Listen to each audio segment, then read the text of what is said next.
Hey guys, tonight we're headed into one of the strangest, coldest, and most quietly terrifying years in recorded history.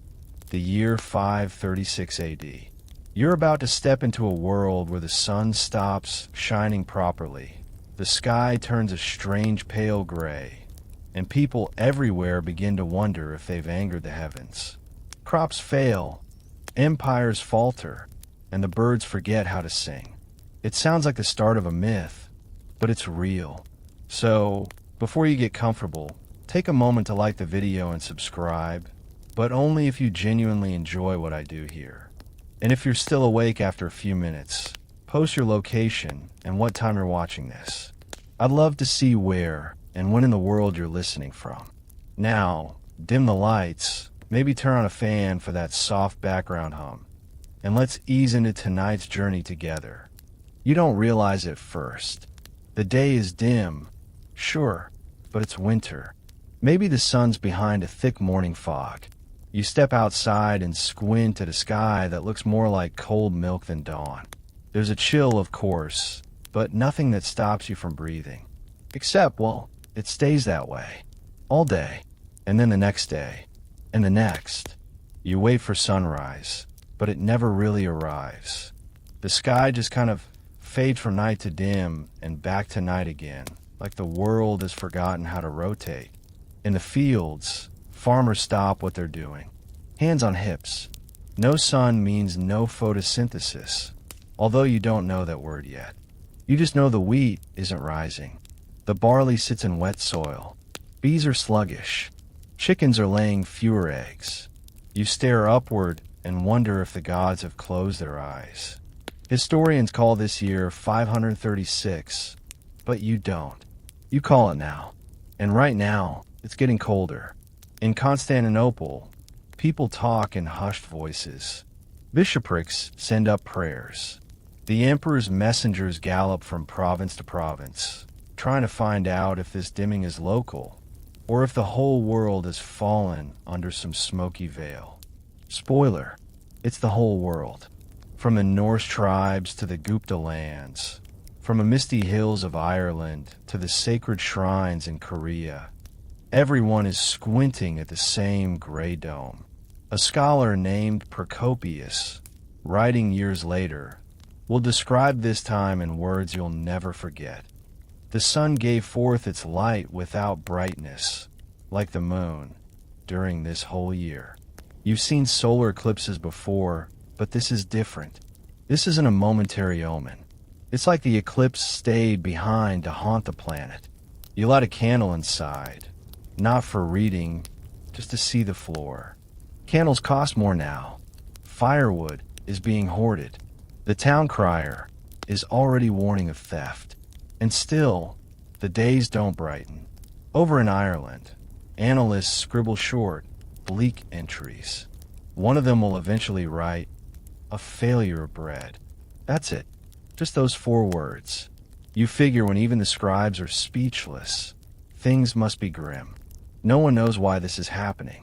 You've got no internet, no satellites, no scientists with ice cores. You just have neighbors, firelight, and questions. Lots of questions. In a village square, some say it's the end of days. Others say it's divine punishment for sins. Probably yours, if you're being honest. There's always that one guy who insists the king offended the spirits by skipping a ritual feast. You don't remember what the feast was for, but it involved fermented cabbage and a pig's jawbone, so maybe it was best skipped. Still, every story feels possible now. The sky has become a myth in motion. Historians still argue whether a massive volcanic eruption in Iceland or North America caused the dimming. Some point to a volcano in El Salvador, Ilopango. Ice cores in Greenland and Antarctica show sharp sulfur spikes right around now. But none of that helps you, stuck here in the eerie half-light, hoping your carrots don't rot in the earth. Birds are quieter, bees fewer. Your breath fogs even when it shouldn't. There's a fine grit in the air sometimes, tiny flecks like ash, though no fires have burned nearby. You rub your eyes more. Your throat feels dry, and your dog sneezes. A merchant arrives from the west. He says the same gray hangs over Gaul. His horse is lean. He lost 2 companions on the way, one to fever, one to a broken wheel that no blacksmith could spare iron to fix. The merchant sells dried apples and grim rumors. You barter for both. That night, you lie awake under a pile of animal hides. The fire's low. You watch its last embers and wonder if they're brighter than the sun these days. Your cousin tells you in a whisper that this happened before, long ago, back when the old gods still roamed the hills and taught men how to make cheese.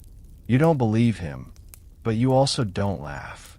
There's something about this twilight world that makes even the strangest stories feel plausible. The air is thin, the silence thick, and somewhere, out past the trees, a wolf howls, then coughs. You try to sleep. You almost do. But just before your eyes close, you remember something else the merchant said. He came through a village in the Alps where the snow hasn't melted since the last full moon. It's August. You've never seen August snow before. It's supposed to be the month of wheat bending heavy in the fields, of warm stone walls and dust on your sandals. But now, when you step outside, you crunch over frost. Ice blooms like lace across puddles that shouldn't even exist. The world has slipped into a kind of tired dream. Even your goats seem confused. You make your way down the path toward the fields. What's left of them? The seedlings, so hopeful just weeks ago, have gone limp. Some are simply gone. Others look frozen in place, like they gave up mid-growth and just stopped trying. Above you, the sky remains that same dull smear of gray. It's not stormy, not threatening, just still, like a stretched sheet of old wool draped over the earth. You used to look at clouds and guess their shapes. Now you squint and see nothing.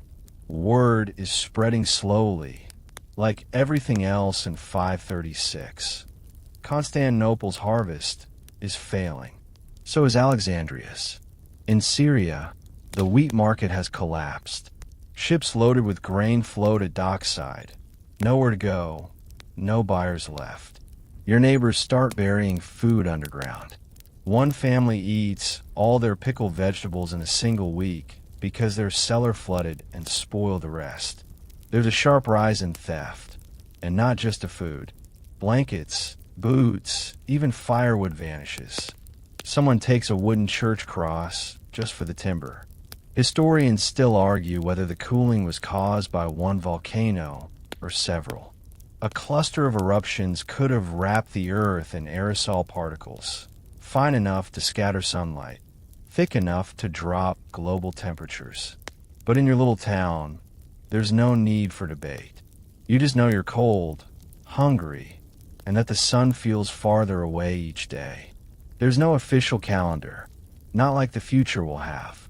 You mark time now in failed meals and gray-hued afternoons. The chickens molt too early.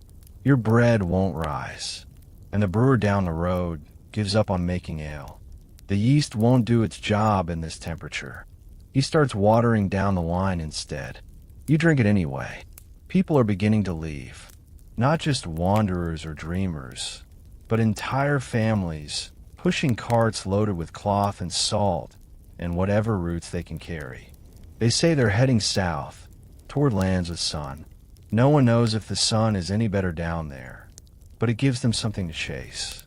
You stay, mostly because you don't know where else to go, but also because you're stubborn and your grandmother says winter always ends eventually, even when it starts at midsummer. One morning, you notice that your reflection in the basin is thinner, paler. The same is true of nearly everyone in the village. Cheeks hollow, eyes tired. You've developed a habit of counting ribs through clothing. It's not polite, but it happens. The monastery nearby begins holding nightly prayers in the fields. They stand barefoot in the grass and chant toward the horizon. You're not sure what they're asking for. Sunlight, maybe, or just proof someone's still listening. One monk suggests that this is a cleansing, a divine washing of the earth before a new age. You wonder aloud if that means you're the soap. He doesn't laugh. You try to make things normal. Someone organizes a small harvest festival despite having almost nothing to harvest. You carve a turnip lantern. It molds in a day. There's still laughter, sometimes. At the baker's failed bread bricks. At the goose who chases children like she owns the town. At your cousin's plan to catch warmth by building a mirror out of scrap metal. The mirror catches nothing, but the story becomes legend. In China, historians will later record yellow fog, dim suns, and failed crops. The records describe frost in summer, and even snow in June. In Korea, they'll write of missing moons and people begging the mountains for mercy. None of this comforts you now.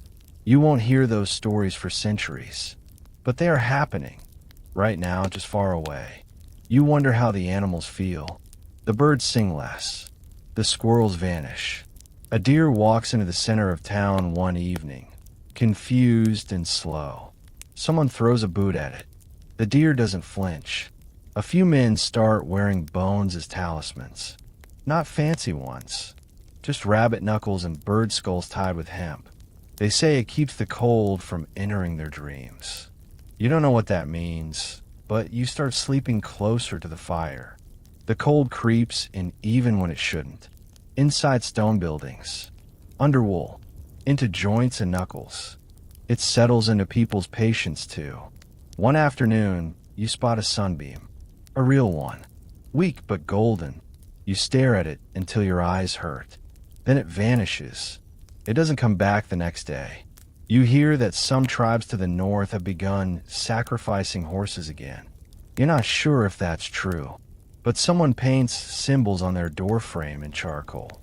The priest doesn't like it, but he doesn't scrub it off either. This twilight world has its own logic now. The rules are softer, stretchier, more based on survival than scripture. You stop asking why things are broken and start asking how to patch them just enough to last a week. You sleep earlier, wake later, drift between fatigue and hunger and a kind of ambient despair. The wind carries no scent, the sky no color. The world feels muted, but you're still here, still breathing, and somewhere, far off, maybe past the mountains, the sun is still burning. Probably. You hope. You start to notice something odd when you run your hand along the edge of your windowsill. A fine, pale dust. It wasn't there yesterday. It's not ash exactly. Not like what comes from your hearth. It's lighter, grittier, and it clings to your fingertips like flour. It's everywhere now. On your roof, in your water bucket, along the folds of your clothes. It gets into the creases of your hands and into the bark of the trees. You sneeze more than usual. Your neighbor's baby has a cough that won't quit. You're not alone in this, though. Letters arriving from far-off traders describe similar dust falling in Italy, in Constantinople, in the Levant. One scroll speaks of a mist in the sky that never lifts. Another warns of a veil the gods have drawn across the heavens. No one agrees on what it is, or where it came from. Some say it's the earth itself weeping, volcanic breath from deep within the planet. Others claim it's punishment, divine and absolute. A few say it's the breath of the world dragon, exhaling across continents. Historians today still debate the cause. Was it the massive eruption of a volcano in Iceland? Was it Ilopango in El Salvador, which might have gone off around this time? Or something else entirely? An impact, a chain reaction of eruptions? All you know is that the sun is still dim, the dust is still falling, and your lungs feel heavier with every passing week. The local priest has started blessing homes with smoke, swinging censers filled with burning herbs. It smells like lavender and pine and desperation. You let him do it, even though you're not sure it helps. One morning, you catch your reflection again. Your eyes look more sunken. Your clothes don't fit quite the same. You stop growing your vegetables. Instead, you gather bark from trees and boil it into something vaguely edible. The local healer adds moss. It helps with the texture, not the taste. Your friend, Tomas, brings back news from a nearby town. He says they're using powdered bones in bread now. The flour is too precious. You ask whose bones. He doesn't answer. Cattle are dying. The grass is yellowed and thin. The well water tastes strange. Your body aches even when you haven't moved all day. One traveler claims to have seen fish falling from the sky in what must have been some freak weather. Another says birds are dying mid-flight. You don't believe him until you see one crash near the fields. No wound, no blood, just still. The ash builds up in corners. You see a cat's paw prints outlined in gray dust on your windowsill. You wipe them away slowly. You start dreaming in colorless tones. A world of gray fields, gray air, gray breath. You miss the warmth of sunlight like a limb that's gone numb. One evening, you watch the sunset, or what should be a sunset. The sun appears as a dull red disk behind the haze, like a dying coal. It gives no warmth, just a strange sense of wrongness. There are fewer children playing in the village now. Fewer cries, fewer songs. The laughter, when it comes, is quieter.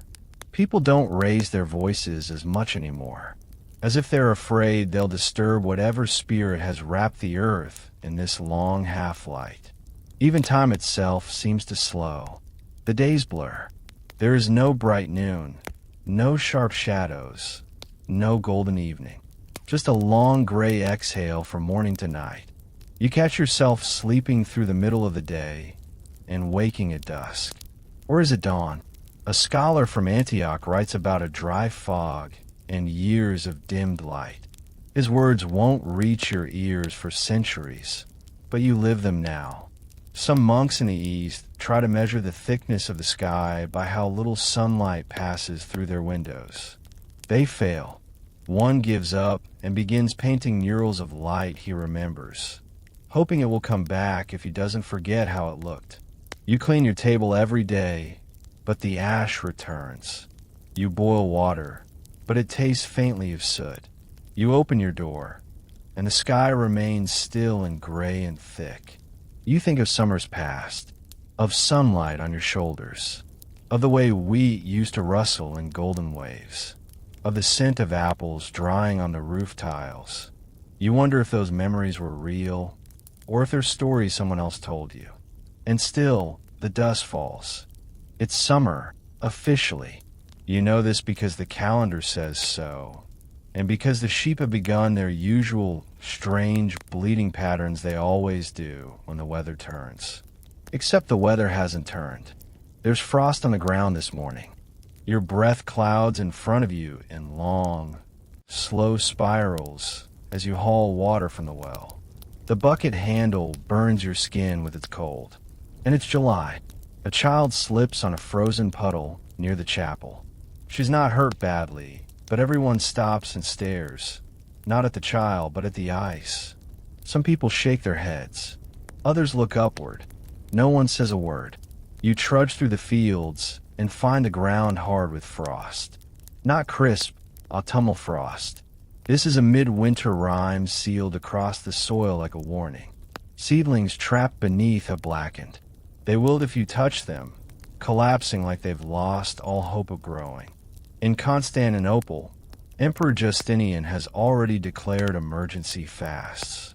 Even in the capital, where golden mosaics glint along imperial ceilings, the kitchens serve thinner soups. Trade is sluggish. Hunger creeps up marble steps as easily as dirt roads. You hear that in the Alps, snow has stayed on the ground for over a month now. In Syria, camels are reportedly being kept indoors for warmth. That's the sort of sentence that would make you laugh if you weren't trying to find edible roots near the riverbank. The marketplace no longer sells fruit. Most of the livestock has been eaten, sold, or hidden. Prices fluctuate wildly. One day, a sack of millet is worth a blanket. The next, It's worth your father's belt buckle, which you thought had no value to anyone. There are still coins in circulation, of course, but less of what to buy with them. A man tries to trade a gold ring for 2 chickens. He's refused. At night, the frost comes quickly and lingers longer. You begin to insulate your home not with cloth, but with straw. You cram it between the beams, into the door frames, across window gaps. The house smells faintly of livestock now, even though your goats are long gone. You dream of color, sunlight pouring through tree branches, warm yellow bread, the deep green of moss in the forest. Then you wake up, and everything is gray and still again. People speak quietly about the freeze. It's not a blizzard, not a storm, just a subtle, biting cold that refuses to end. One local elder claims he hasn't seen a single honeybee this entire season. He says it like it's a death sentence. Maybe it is. You notice the little things first. A candle that takes longer to melt. A cat sleeping inside the grain sack just for warmth. The sound of wooden doors creaking under frost. Historians today believe the volcanic ash in the atmosphere caused what's now known as a volcanic winter. A dramatic drop in global temperatures due to sunlight being scattered or blocked by sulfate aerosols. But back then, you have no such term. You just know that your summer smells like wood smoke and mold.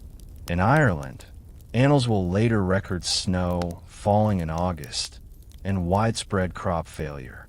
In China, frost is said to cover the fields even after midsummer. Records from Korea mention white rain that coats the trees. The term sounds beautiful until you realize it means snow. One fringe rumor arrives from travelers who swear they saw a river in Syria freeze over. You laugh at first, until you remember that most of what you once laughed at has already come true. Your joints ache more than usual. Cold seeps into the bones, especially at night. You wrap your feet in rags and stuff them into shoes that no longer feel quite right. A priest suggests bathing in herbs to ward off the chill. You try it. It just makes you smell vaguely like boiled carrots. The sun still rises, technically, but it hangs lower, dimmer. Its light feels filtered, like someone placed thick linen between the heavens and earth. Even shadows, when they appear, seem diluted. A friend shows you a leaf that has turned brown at the edges, curled in on itself like it gave up. "It's too early for this," he says. You nod. It's too early for a lot of things lately. Children start calling the mist sky dust. They draw pictures in it on the sides of mud walls. Some of them ask if the sun died. No one has a good answer. You try to keep your routines. Rise, warm tea, forage, boil roots, sleep, repeat. But even routine feels absurd when the world forgets its seasons. And all the while the frost creeps back in. You begin to recognize hunger in new ways. It isn't the gnawing kind anymore. Not the sharp pangs that used to hit when you skipped a meal or fasted for a festival. No, this hunger is softer, slower, like a slow leak from a bucket you didn't know how to hold. Your body adjusts, in a way, but not well. Your belt wraps tighter now. Your fingers feel colder, even beside the fire.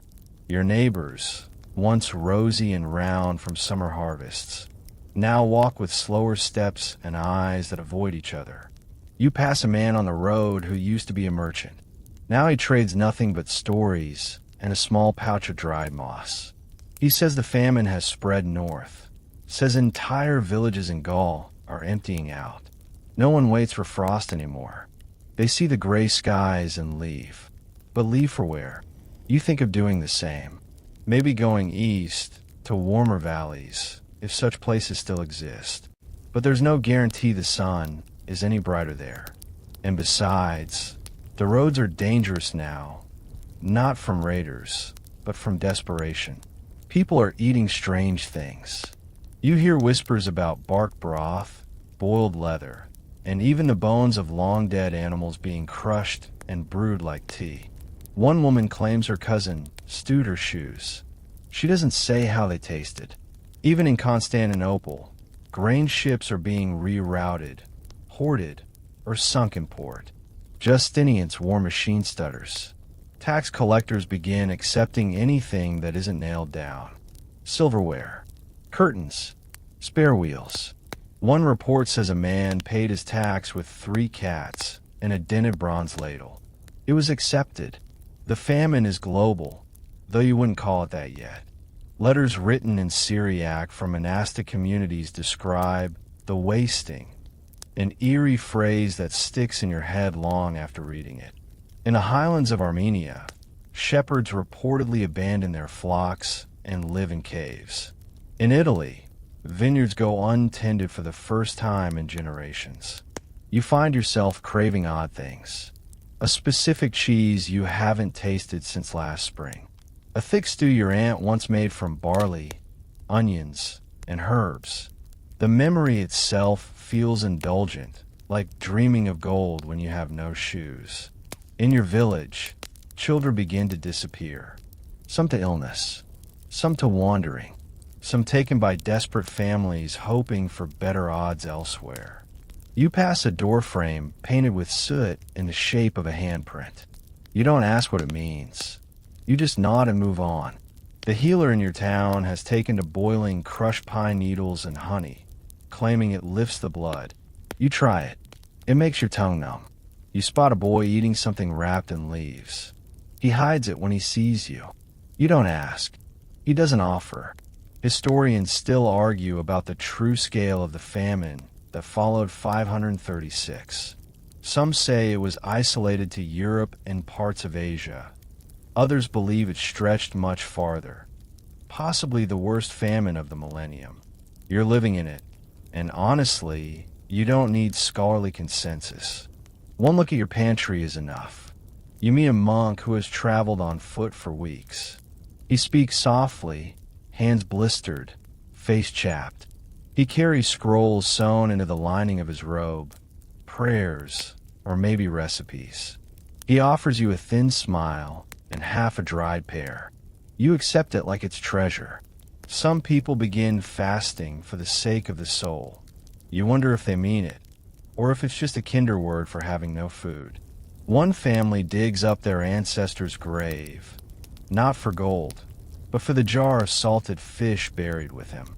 You never thought a grave robbery could sound sadder than a theft. There are fewer songs, fewer celebrations. The bells in the village don't ring anymore unless someone dies. And even then, they sometimes don't bother. A fringed tale reaches you, carried by a trader who limps in a town with cracked lips and frostbitten toes. He says people in Persia are burning animal bones and mixing them with milk as a form of desperate nutrition. He doesn't know if it works. You listen to these stories, not for entertainment, but for strategy. Every terrible meal is a possibility. Every grim tale might be tomorrow's plan. Still, not all is bleak. One neighbor figures out how to catch eels in the muddy banks of the river. Another builds a box that traps heat from candles. A crude heater that keeps one room vaguely tolerable. Someone finds mushrooms that don't poison anyone. These things feel like miracles now. You take smaller steps. You chew slower. You thank the fire every night, even when it's barely aglow. One morning, you see your breath in the air and realize you're used to it. You don't even shiver. This is the new world. Cold, lean, dusted with ash. But you're still here. You notice people begin to speak differently.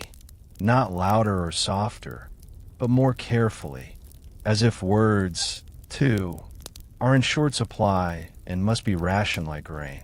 Even the gossipers, the ones who used to shout across courtyards and cackle at each other from windows, now speak in murmurs. And the things they whisper? Endings, signs, the unraveling of the world. They say it's not just a famine, it's judgment, that something celestial has broken, and now the sky mourns. That the gods are silent not because they've abandoned you, but because they're ashamed.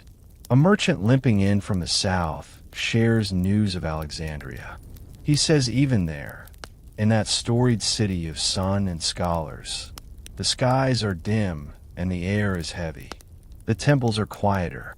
Some priests have begun burning scrolls, not in anger, but as offerings.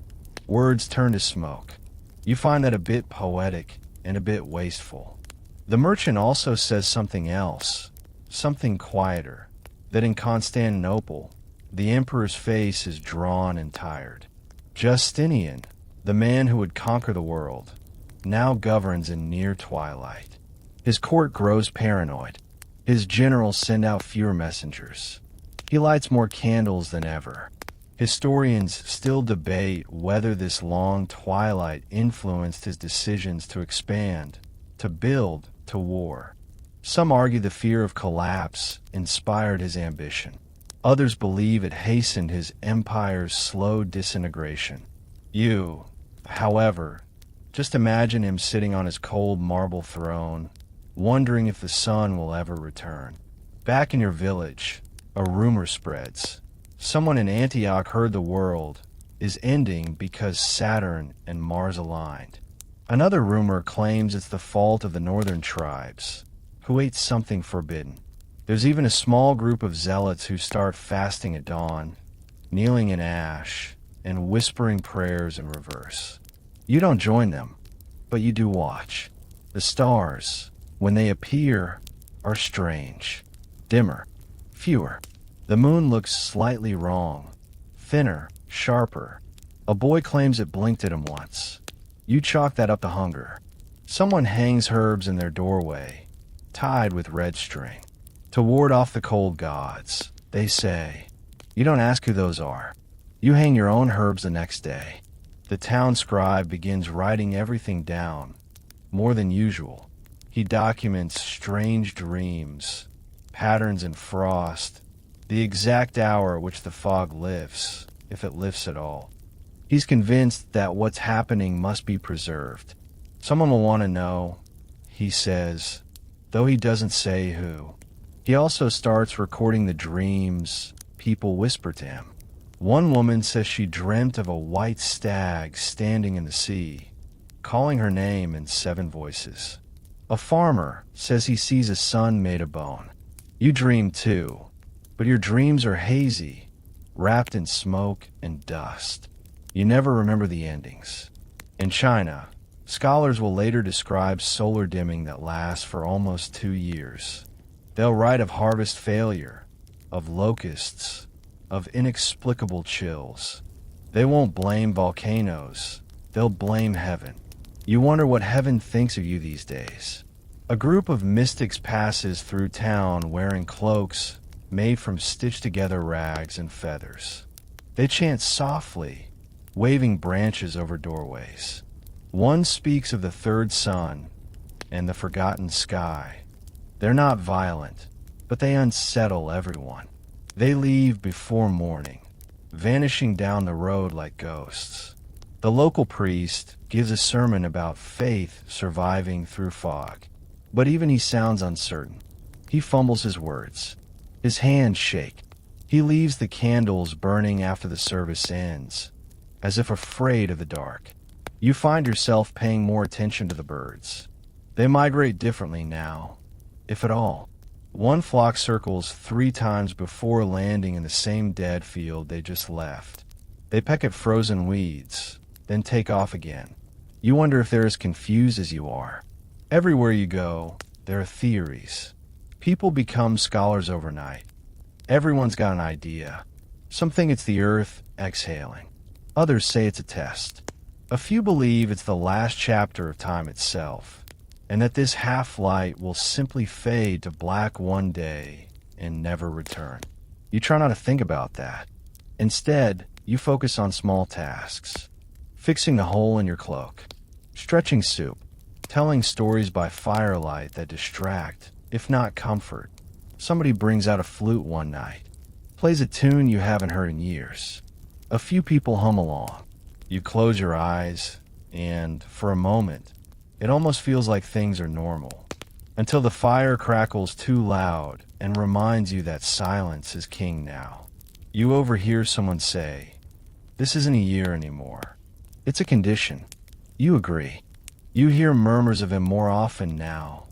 Justinian, the emperor of the Eastern Roman Empire, self-proclaimed heir to a lineage of Caesars, trying to stitch together a fractured world while the sky itself seems to unravel.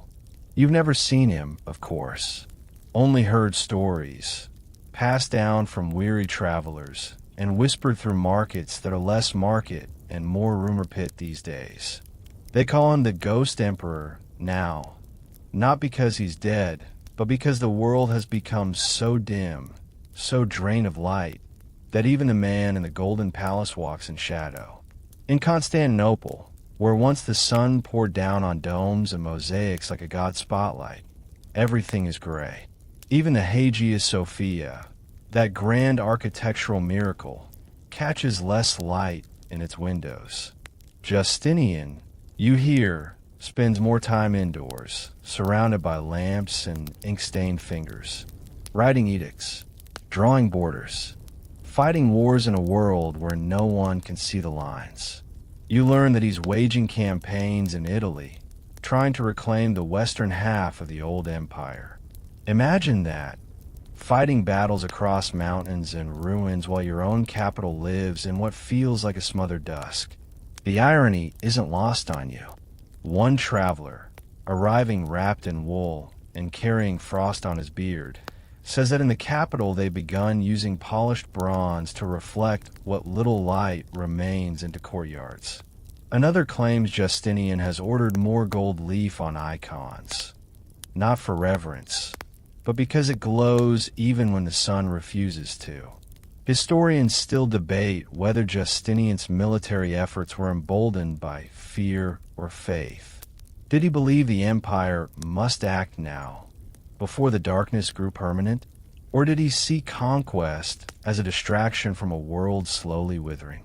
You don't know, but you find it oddly reassuring that even emperors can't see the sun.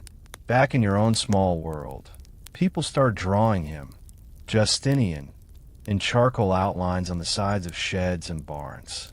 Some with halos, others with bags under his eyes.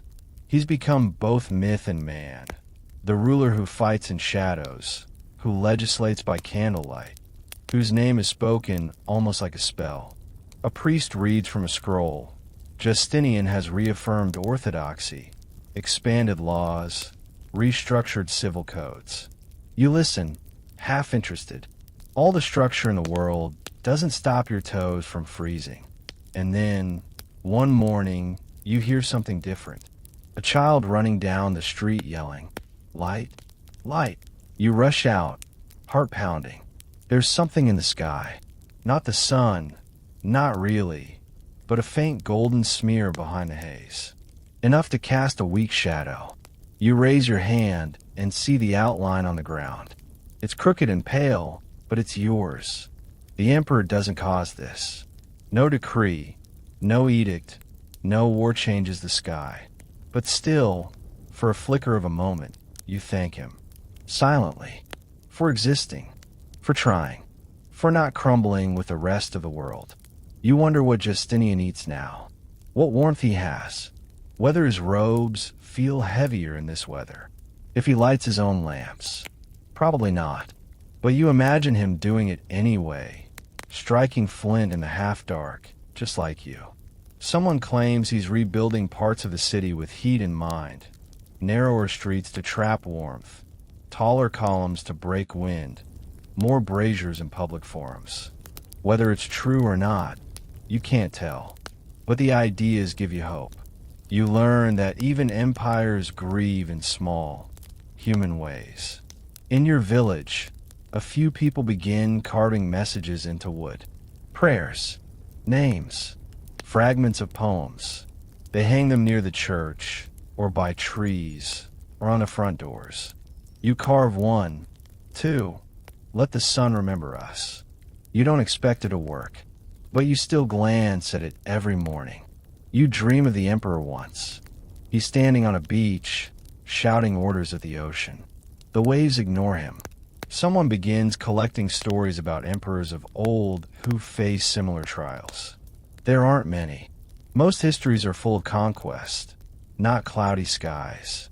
But the attempt comforts people, makes the world feel less unique in its decay. A boy claims his uncle used to see the emperor's court when he squinted at clouds. Golden men in cloaks, he says. You pat his head and smile. It's as close to optimism as anyone's coming days. You catch yourself standing still in the middle of the road one afternoon, staring at the thick gray light. You wonder if Justinian is doing the same, in his palace, beneath domes that no longer glow. You wonder if he's waiting too. The wind has shifted. You don't notice it at first, not until the traveler from the east arrives, face wrapped in silk, boots worn down to the stitching, eyes wide and tired. He doesn't stop to rest. He sits, drinks a ladle of warm water, and begins to speak. Japan, he says. Korea, the lands beyond the steppes. They too are dim. The sky is veiled there as well. Temples sit cold, their incense smoke barely rising. The emperor's scribes record strange signs in the stars. Eclipses without warning, moons with reddish rims. Something is off, even in the far corners of the world. You've always imagined those places as bright, as green and golden and humid, full of singing birds and trees, so wide you could nap in their shade and never be found. But now you picture them in ash, just like here. In Kyoto, though you don't know the name, court astronomers will write about a persistent haze that lingers far too long. Their bamboo scrolls mark red sun, weak light, and ice in the 5th month. This 5th month is summer. One temple begins lighting fires during the day, not for warmth, but to coax the sun back. It doesn't work. You sit with the traveler a while. He smells of horse, salt, and something burnt. He offers you dried roots wrapped in linen and tells you that even the sacred deer of Nara seem confused, less bold, more sluggish. Their heads hang low when they wander into the temple courtyards, their footsteps muted on cold stone. He speaks of silence. That's the thing he repeats most often. Not fear, not famine, not even the cold, but the silence. Even the birds forgot, he says, and then doesn't say anything for a long time.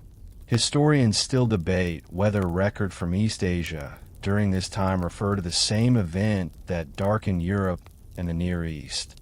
The overlap is too strange to ignore. Chinese sources mention dim skies. Korean royal archives refer to gray years.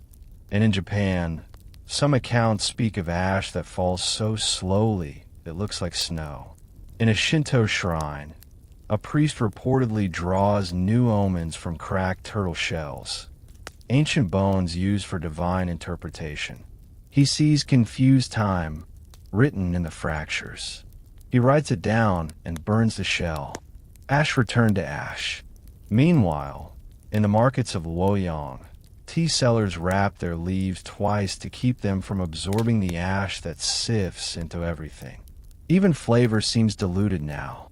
Your visitor tells you that in some eastern villages, the sun has become taboo to speak of aloud. They simply call it the absent one. Children are warned not to point at the sky. It's considered rude, a little frightening. One school closes entirely because its bamboo pens grow mold in the constant cold. Another teaches by firelight, the teacher reading from memory when the ink runs out. You hear of a man in Korea who carved a miniature sun out of gold and placed it on his roof to remind the sky of its job. His neighbors didn't laugh. They helped him hang it. It's not just Asia. The traveler brings faint tales from the steppes, too, where yurts are clustered together tighter than ever, where smoke from thousands of fires coils into the sky, and where food is now shared less from kindness and more from desperate mutual interest. A hungry horse won't march. A sick goat won't produce. Survival demands awkward generosity. He describes a camp where children draw suns on leather using berry juice, hoping the sky will see and remember. You think of the child in your village who drew the same shape in frost. You wonder if their hands would fit if they met. As he speaks, you catch your reflection in a puddle. More gaunt than before, hair wild, lips cracked, but your eyes still hold light. Dim, tired, stubborn light, like the sky above you. The traveler doesn't stay long. He eats quietly, folds his blanket carefully, and heads west again. Someone gives him a crust of bread and a pinch of salt for luck. He bows, hands pressed together, and disappears down the road without another word. That night, as you lie by your fire, you stare at the ceiling and wonder what temples in Japan look like by candlelight. If they hear the same wind you do. If a monk across the sea is also whispering, just one more day. You sleep more easily, strangely. Knowing the sky failed everywhere somehow comforts you. You are not alone under this gray dome. The stories begin reaching you from the other side of the world, lands you barely knew existed, if at all. Places where the mountains touch the sky and cities sit high above clouds. The Andes, though you wouldn't call them that yet. The news is slow, fragmented. A trader speaks Quechua with a thick accent and broken phrases, passed down like smuggled seeds. But the message, once you piece it together, is always the same. Even there, the skies have dimmed. You sit with a wool shawl around your shoulders, listening to this traveler describe cold temples, empty terraces, farmers staring up at the sky, as if expecting it to break open and start again. He says the crops failed early in the season. Potatoes, the lifeblood of the highlands, never took root. Maize shriveled before tasseling. Even quinoa, that stubborn little grain, curled its leaves like it had grown tired of trying. He gestures with calloused hands to show how thin the llamas have grown. They don't spit anymore, he says with a smirk. Too hungry. You chuckle for the first time in days. Historians still argue whether the collapse of several pre-Columbian cities around this time was due to the global climatic effects of 536. Evidence from ice cores in Peru suggests something sudden, something volcanic. Pollen data shows years of low crop activity. In short, the signs point to silence, even in the clouds. And here, in your own fading world, that silence feels shared. You imagine the highland people waking to skies just as pale, lighting fires in stone circles, offering coca leaves to the cold wind, hoping for a message from the mountaintop gods. One whispered tale reaches you, of a village in the mountains where people carve sun symbols into cliff faces, not for art, but as instructions. Come back, the symbols say. We remember you. You don't know if the story's true, but you repeat it to a child anyway. In those high cities, ones your world won't properly name for another 1,000 years, the people start fasting not out of devotion, but out of necessity.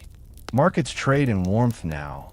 Blankets, coals, stones heated and carried like treasure. You hear that in some places, priests began sleeping in the open to share in the suffering of the people. One sat on a stone for 5 days, eating nothing, until a single ray of sun warmed his shoulder. That was all it took for him to declare the gods merciful again. It didn't last, of course, but you understand the gesture. The traveler shows you something, an amulet made of silver, tarnished and dark. Sun charm, he calls it. We wear them so the sky remembers us.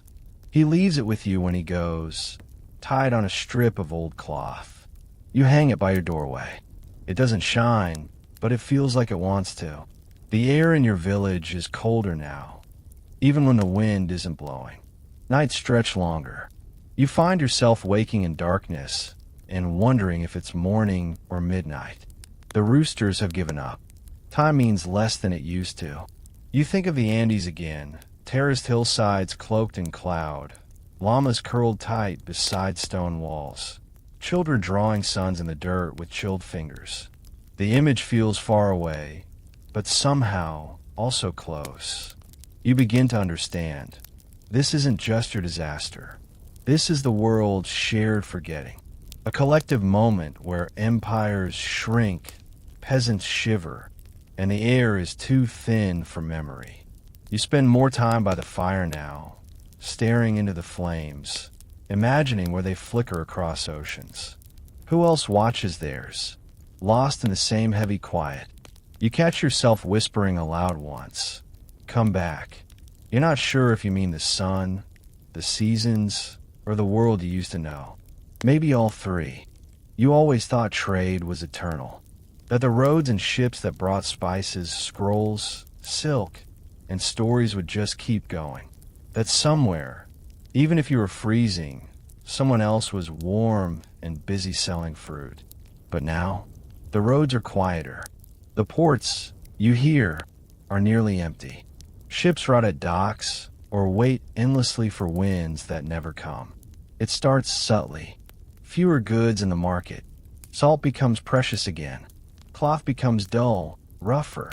The bright dyes fade, and no one bothers to replace them. Why dye something that will just be used to wrap a shivering child? A merchant caravan that once brought cinnamon and pepper from India arrives with nothing but dried figs and a cracked wheel. One of the camels has died. The others look like ghosts wearing fur. No more spice. The merchant says, as if that explains everything. You want to ask why. You don't. You already know the answer. You hear that the Red Sea ports are eerily silent, that the Silk Road has become a ribbon of ash and hushed footsteps, that the Sahara salt caravans have slowed, and that Rome's once busy trade routes now echo with birdsong and dust. Historians today point to how the 536 event disrupted global commerce, how empires reliant on the steady pulse of trade felt their arteries clog. Justinian's campaigns suffered without grain from Egypt. Indian Ocean trade faltered. Chinese goods moved slower. A cold sky meant no crops. No crops meant no surplus. No surplus meant no trade. And without trade, people turn inward. You begin to see it in your own village. People hoard instead of barter. A woman who once traded bread for thread now offers nothing. A smith sells tools he can't afford to make again. A boy guards a sack of barley like it's gold. The market stalls stand like skeletons, empty frames with sagging canvas roofs. A dog sits beneath one, as if waiting for a butcher who no longer shows up. You visit the old dock near the river, just to look. A single boat bobs there, tied loosely, its sails furled and stiff. A basket of nets lies untouched. Even the fish seem to have moved on.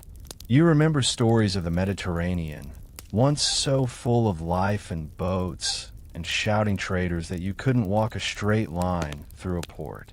Now you hear that even Alexandria's harbor has quieted. Even the noise has gone quiet. Some say trade will return when the sun does. Others aren't so sure. One traveler tells of a city that tried to force its market open by decree. Guards lined the roads. Merchants were paid in advance. Buyers were offered free bread. It worked for 1 week. Then the roads grew too dangerous, and the guards deserted. The merchants left behind empty carts. You wonder if the concept of distance itself has changed. Not the miles, but what they mean. A city 5 days away might as well be on another planet now. You don't trade with people you'll never see. One woman in town tries to recreate spices from herbs and roots. She calls it ghost pepper. It tastes mostly of ash and sadness. You thank her anyway. And yet, something else begins to grow in the void where trade once flourished. Sharing. Not commerce, not quite charity, just quiet, mutual survival. A man leaves a fish on your doorstep. You leave 2 eggs on his the next day. Nothing is spoken. Nothing is expected. But it happens again the next week. Trade, in its loud and bustling form, may be gone, but some kind of rhythm remains. Quieter, slower, like everything else now. One night, You lie on your back and try to imagine the world map. How far things used to travel. Where spices came from. Where scrolls were copied. Where wine aged in cellars beside sun-drenched stone. Now it all feels like a dream. A beautiful, unreachable dream. You close your eyes and listen for the sound of ships that aren't coming. It starts with a cough. A deep, wet sound that echoes through a nearby house, then vanishes. At first, no one pays much attention. People cough all the time now, dust in the air, smoke from fires cold in the bones. But this one is different. It lingers. It multiplies. You pass the house again the next day. The shutters are closed. No smoke from the chimney. And no voices. Later that week, someone tells you they buried a girl from that house. Fever, they say. Didn't last long. They shrug, as if it's just one more thing, like a broken fence or a bad harvest. But then it happens again, and again. The sickness doesn't spread like wildfire. It spreads like fog, slow at first, creeping into corners, invisible until it's everywhere. A man stumbles in from a nearby town, weak and thin. His face is flushed. He dies 2 days later in the back of a barn. You hear rumors of whole villages being abandoned. Not because of famine this time, but because no one wants to stay where the sickness lingers. People are beginning to fear each other's breath more than the cold. Historians still debate exactly when the first wave of the plague of Justinian began. Some place its origins shortly after 536, in the early 540s. Others suspect the foundations may have been laid even earlier, in the very conditions you now live in. Low light, cold air, weakened immune systems, poor harvests, rats searching for warmth and shelter. One day, you see a rat climb into a grain sack. You chase it out, but you notice it's missing patches of fur. You shiver, not from the cold this time. They say the sickness arrived by ship, from Egypt, maybe, or the ports near the Levant, carried in grain or wrapped in cloth, spread by fleas. You wouldn't know a flea from a freckle, but now you examine every itch with new suspicion. A priest tries to reassure the village. This is just another trial, he says. The body is mortal, the soul eternal. No one argues, but fewer people show up at prayers the next day. You begin sleeping with a cloth over your mouth. Not that you think it helps, but it gives you the illusion of control. Sometimes that's enough. One morning, a cart passes through, covered in canvas. A soft moan comes from beneath it. The man pulling it doesn't stop. You don't ask questions. The healer starts boiling more herbs. Stronger ones. They smell awful. You drink them anyway. You drink swamp water if it promised peace of mind. In Constantinople, they say the emperor will soon face the plague himself. That thousands in the capital have died. That the streets reek of sickness. That the water runs dark and the air is thicker than usual. One traveler insists Justinian ordered all sick to be buried in mass graves outside the city walls. That he wept behind his veil when he saw the carts lining the streets. No one knows if this is true, but you can picture it vividly. The ghost emperor surrounded not by enemies, but by silence, by death, by the weight of a dying world. You see people begin to move differently. They step farther apart. They avoid crowds, even tiny ones. The market becomes even more hushed. Coins are dropped, not handed. Eyes flicker toward the ground more than faces. The world, already quiet, becomes quieter still. Some blame the ash. Some say it has poisoned the air. Others still believe it's divine punishment. That the plague is the second act, following the failed sun. First came famine. Now, pestilence. One boy begins marking doors with chalk. Little crosses. No one knows who told him to do it. He just does. And others begin to copy him. You find yourself counting how many people you've seen this week. Fewer than last week. Fewer than the week before that. And through it all, The sky remains the same, dull, unmoving, indifferent.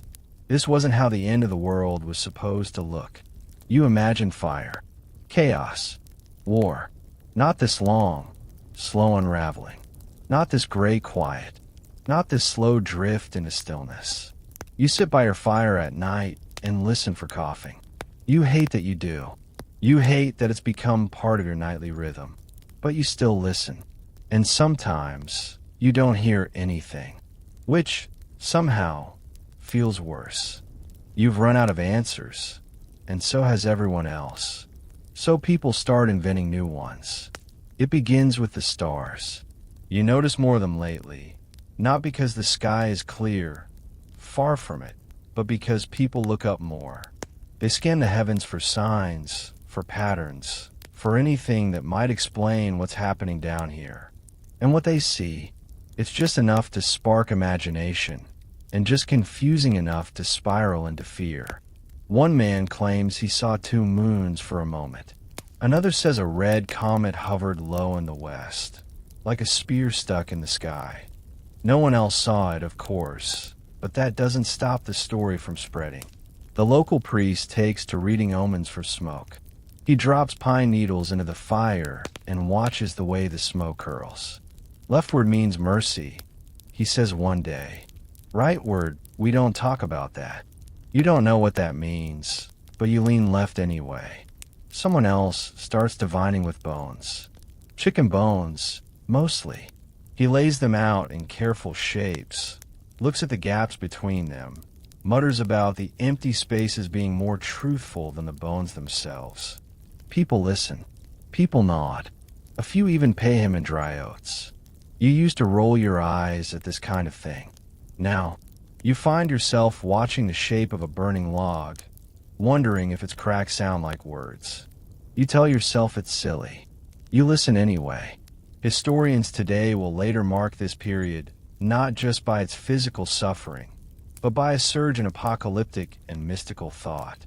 When the world becomes unknowable, people reach for explanations that feel bigger than the sky. It happens everywhere. In the Middle East, astrologers scribble frantic interpretations of planetary movements. In Rome, omens are read into the deaths of animals, the patterns of rainfall, even the direction wind blows through public fountains. In China, court astrologers will report anomalous eclipses and strange solar halos. Their predictions become more urgent, their faces more strained. It's said the emperor himself asked to see the stars and was warned not to look directly. You hear of a monk who stares into a candle's flame for hours, convinced that if he blinks at the right moment, he'll see the true nature of the world revealed. He burns his fingers once, but he keeps doing it. Your neighbor, a woman who once scolded children for chasing chickens too close to her garden, now collects moss and murmurs to it. You ask her why. She says moss listens. You nod. It might. A traveling sage visits your village. He wears an owl feather tied to his wrist and carries a bag of river stones. He doesn't speak much, just hums. He leaves behind a symbol drawn in chalk on a barn door, a spiral within a circle. No one knows what it means, but no one erases it either. You overhear someone say the sun is being punished for arrogance. Another insists it's asleep and will wake once we learn humility. A child suggests it ran away because the moon was mean. Honestly, that feels the most believable. The sky remains dim. Superstition, for all its oddity, begins to offer comfort. Not clarity, but comfort. A kind of rhythm.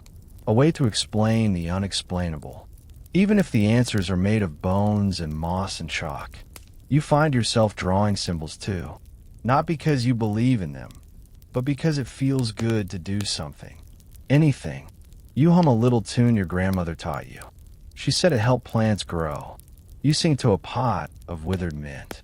Nothing happens, but you sing it again anyway. You aren't sure if you're losing faith or finding it. You're just not sure whose faith it is anymore. One night, you walk into the woods with a candle, just to see what the dark feels like outside the village. It is darker than you imagined, and quieter. You whisper, "What do you want from us?" The trees do not answer, but the wind shifts slightly, and you take that as enough. They say it was volcanoes, that the sky went dim because the earth breathed smoke from its deepest places, hurling ash into the air and blotting out the sun with fire most people never saw. But in your time, no one says volcano. Not really. Maybe fire mountain. Maybe the wrath beneath. But that's rare. Most people still believe it's the gods, or fate, or some quiet betrayal you don't fully understand. Historians, centuries from now, will track the clues backward. They'll peer into ice cores drilled from Greenland and Antarctica. Thin, shining cylinders of compressed snow stacked like tree rings of the ancient sky. In those layers, they'll find traces of sulfur, glassy particles. They'll read those frozen records like scrolls, and the scrolls will whisper, "Yes, it happened." The year 536 will show a massive spike in volcanic residue, followed by another in 540. A double blow. A sky poison not once, but twice. The leading theory? A colossal eruption in Iceland, spewing ash high into the stratosphere, spreading a veil over the northern hemisphere. Some even suspect an earlier explosion, Ilopango, in present-day El Salvador, so powerful it tore apart a civilization. But you don't know that now. What you know is soot on your tongue, a sky that feels heavy, a sun that barely shows its face. You know frost in summer and ash in your soup. A trader from the north once told you about a mountain that roared, a place where the earth cracked open and belched fire. He said the birds fled before it, that the rivers turned sour for days. You laughed, called it a story for children. Now you're not so sure. You begin noticing old cracks in the earth, near the hills. Hairline fissures where grass refuses to grow. You stare at them longer than you should, as if waiting for them to open again. A scholar passing through your village carries with him a roll of parchment with sketches, strange maps, spirals, and tiny notes written in a foreign hand. He points at one symbol, a triangle with smoke. He taps it twice, then points to the sky. Below, he whispers, "Mix above." You ask if he means volcano. He just shrugs and says, "A wound in the world."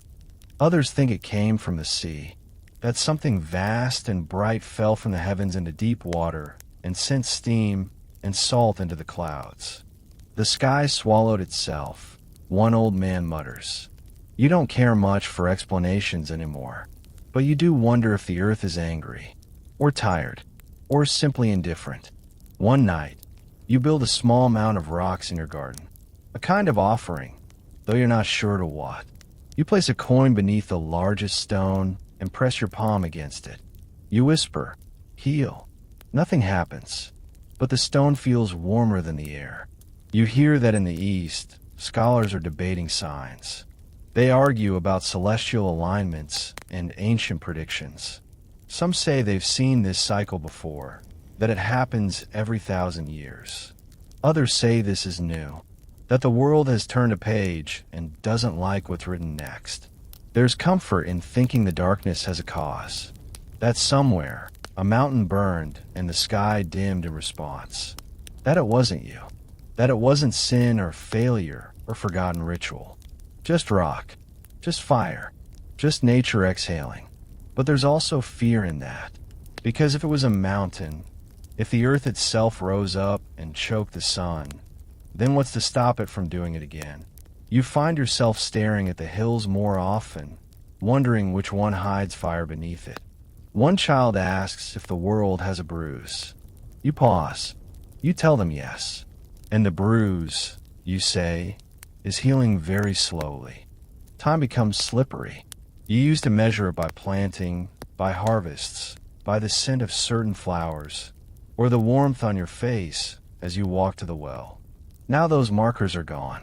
The cold stole them. The sky erased them. All that's left are memories of light and the steady gray that replaced it. And yet, something shifts. It's not obvious at first. Just a feeling, like a damp cloth slowly drying. One morning, you notice the frost takes longer to form on the windows. A patch of green appears near the river, tentative, like it's unsure whether it's allowed. Then, one day, the sky isn't quite as gray. It's still dim, still filtered and pale, but something in its tone has changed. The clouds seem thinner. The light, if you can call it that, has a bit more gold than blue. You squint. You rub your eyes. You stare until someone laughs and tells you to stop going blind on purpose. But you can't help it. After all these months, years perhaps, you've forgotten what the sun feels like. Even the idea of light now feels holy.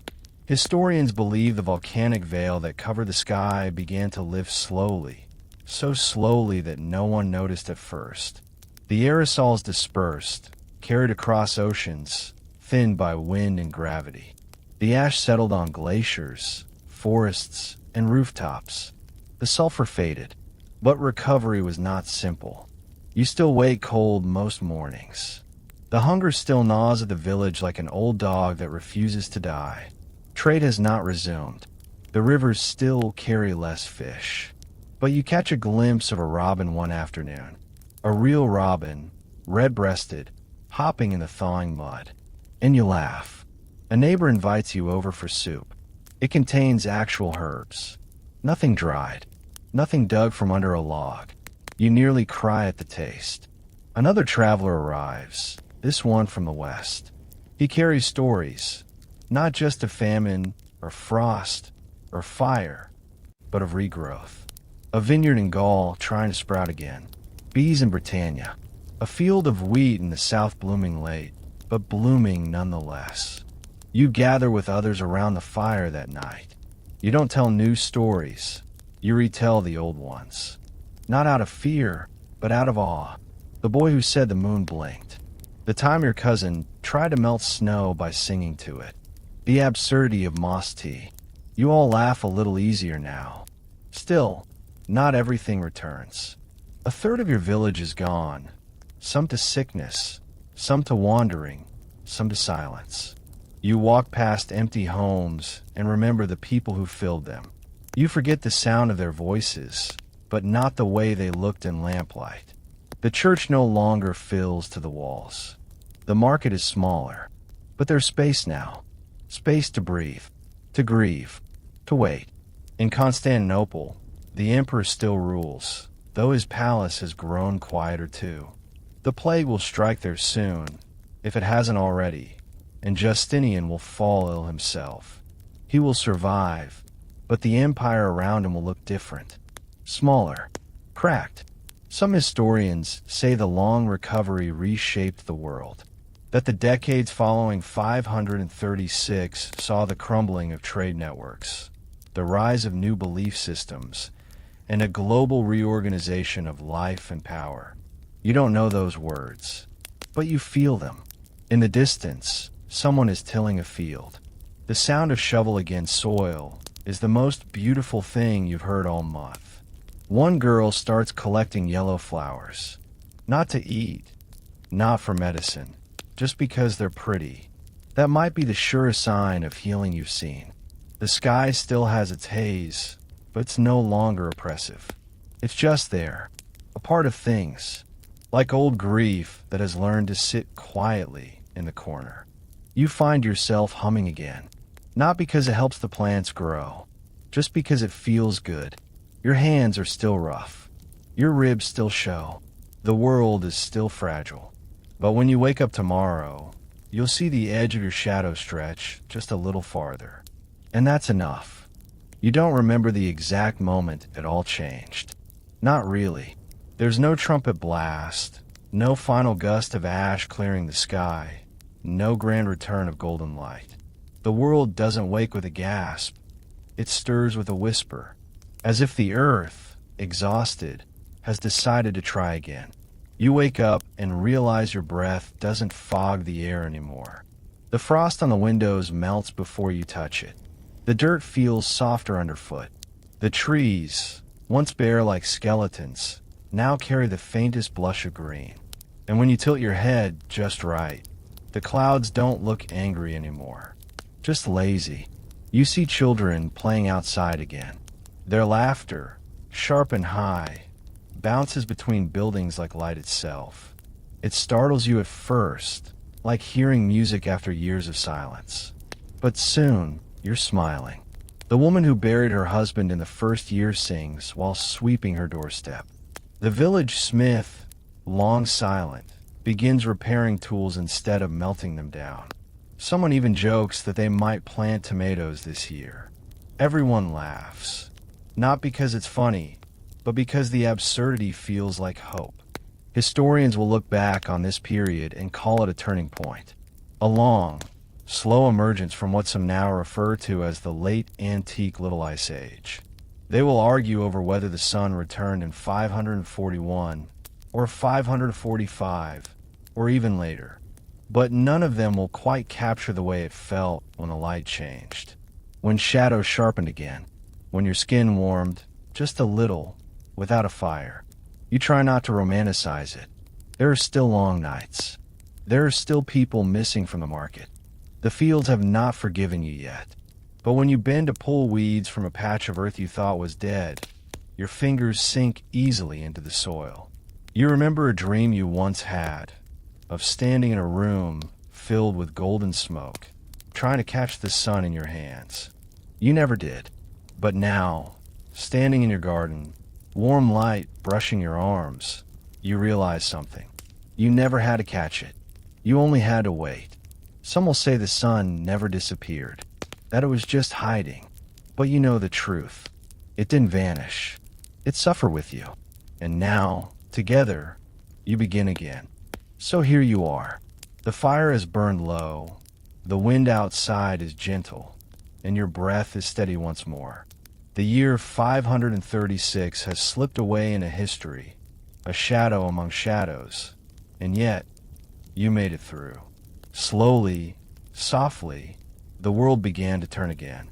Close your eyes and imagine the warmth returning to the soil under your feet.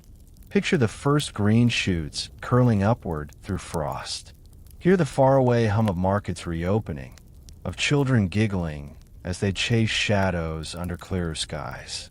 That light, that faint golden whisper, it's back, and it was worth waiting for. Yes, the world fell quiet for a time. The sun grew shy. The seasons forgot themselves. But even the darkest year ends. Even the longest night learns how to give way. You have walked through that fog, and now you are standing in the glow that followed. Let that stay with you tonight. Not the disaster, not the famine or the fear or the slow unraveling of trade and time, but the fact that the world found its way back. And you did too. Now breathe easy. Let your muscles soften. Let the quiet wrap around you like a wool blanket. The sky no longer weighs so heavy. The stars are waiting, as they always have, to sing you to sleep. So drift, not because the story is over, but because tomorrow has light again. Sweet dreams.